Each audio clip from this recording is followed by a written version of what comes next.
notar que hay algunas máscaras que tienen como que una coloración roja en la superficie, ¿cierto?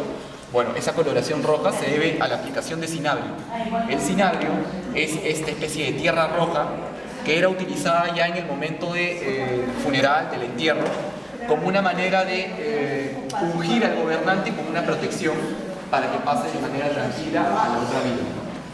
Entonces, esto, como les cuento, era utilizado dentro de un contexto ritual de entierro, al igual que esta coloración que se le aplicaba en la parte superior de la mano.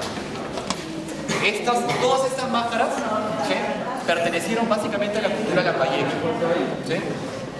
¿Cómo sabemos esto? Lo que pasa es que los lambayeque tenían, dentro de toda su cosmovisión, dentro de su mitología, dentro del origen de sus dioses y de sus reyes, la presencia de un dios conocido como Nailam.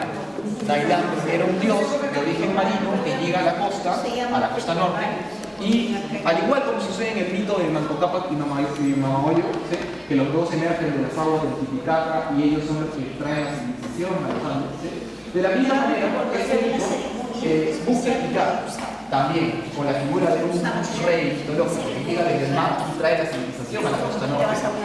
Entonces, estas máscaras recuerdan a ese personaje. ¿Y cómo lo sabemos? A través de los ojos. Resulta que esta característica de los ojos alargados y en punta hacia arriba, que se le denomina ojos alados, tiene que ver con el mito de Nailam, porque resulta que Nailam, después de muerto, asciende a los cielos nuevamente en la forma de un búho. Entonces, para representar esa parte de la historia, a la máscara siempre se le da esa característica de los ojos en forma de alas, ¿sí?, ojos alados. Además de esto, vamos a observar también la presencia de algunos objetos como el famoso tumi, ¿no? Muchos de nosotros conocemos al tumi, que aparecen, por ejemplo, en diferentes... por ejemplo, en las monedas del Nuevo Sol, que está emitiendo el Banco Central, ahí aparece la figura del tumi. Pero resulta que el tumi que aparece en la moneda, ese tumi ya se perdió hace bastante tiempo, fue robado, y al querer ser extraído del país, fue fundido por los ladrones. Lo único que al fundir esta pieza de oro, en realidad terminaron perdiendo, porque resulta que la gran mayoría de estos objetos de oro en tiempo prehispánico tenían un alto porcentaje de otros metales también. Es decir, los incas, bueno, los chimús, los muchicas, no trabajaron esta cuestión del oro de 24 quilates o oro puro, ¿no? Básicamente, eso no lo encontramos en la naturaleza. En la naturaleza nosotros encontramos, bueno, el oro mezclado con otras impurezas, con otros metales más. Sin embargo, era de esta manera como era trabajado en tiempos prehispánicos. Es recién con la llegada de los españoles que los españoles les interesa extraer el oro puro y ellos empiezan a fundir y extraer el material de oro y, bueno, botar el otro, ¿no? La famosa tumbaga, que era la aleación de los otros metales. Bueno, resulta que, como les comentaba, ¿no?, el tumi fue fundido, se perdió en este caso de este objeto de tan gran valor histórico para nosotros, pero quedan algunos otros como el que estamos viendo ya, ¿no?, que es uno de los tantos ejemplos, porque, bueno, han habido varios tumis a lo largo de toda la historia de la cultura moche y chimú.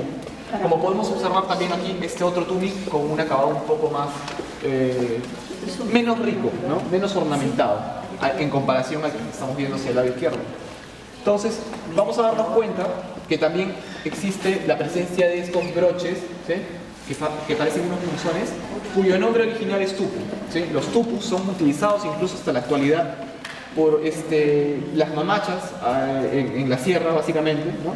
En regiones como Cusco, Ayacucho, vamos a darnos cuenta que algunas mujeres que andan vestidas con su vestimenta típica van a llevar una manta o lluvia que está, bueno, atada, por así decirlo, o prendida con este tubo, ¿no?, que engancha la manta para que no se desprenda, para que no se caiga. Además de eso, también vamos a observar la presencia de algunos otros objetos, como es el caso de estos bastones de mando, ejercidos, como bien lo dice su nombre, por las personas que ejercían el mando, por los gobernantes.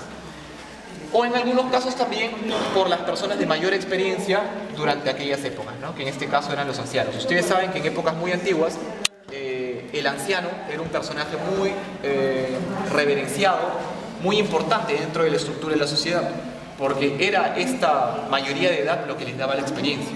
Por lo tanto, eso era el principal motivo por el cual ellos eran tan importantes dentro de la sociedad. Ahora actualmente nosotros hemos adoptado una manera muy no sé, podría decirse equivocada, ¿no? De tratar de repente o menospreciar a los ancianos. A través de las culturas antiguas nosotros reaprendemos esta costumbre, ¿no? De que tenemos que brindar respeto y debemos de alguna manera escuchar lo que los ancianos o las personas mayores nos pueden llegar a decir, ¿no? Además vamos a observar, muy aparte de los objetos de oro que utilizaban los gobernantes, también utilizaban esta clase de objetos, ¿no? Como el caso de los collares, hechos a base de cuentas. Algunas de ellas, por ejemplo, utilizaban conchas marinas como el espótilus, que era muy preciado ya en época pre-inca, y por los incas también.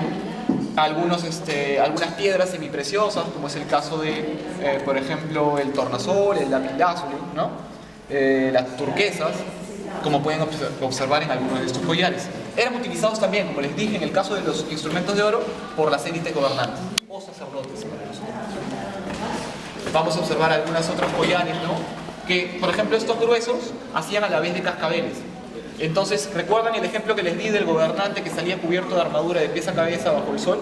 Entonces, el efecto visual cumplía una función importante en el rito, pero además de esta función visual, también ejercía un efecto sonoro, que era a través de los cascabeles, ¿no?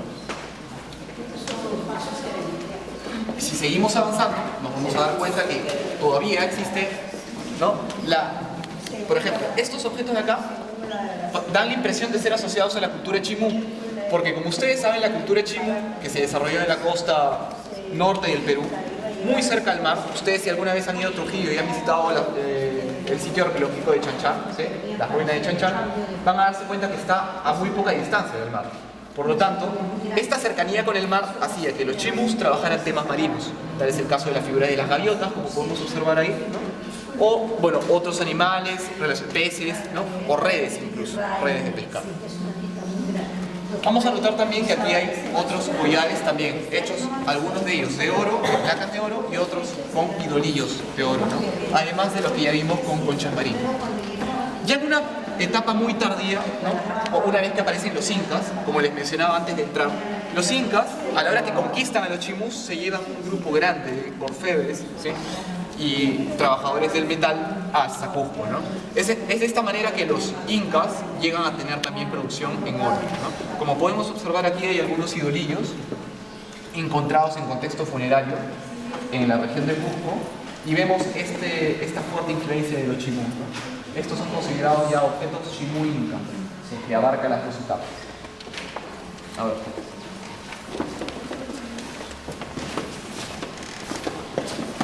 Y ya para finalizar,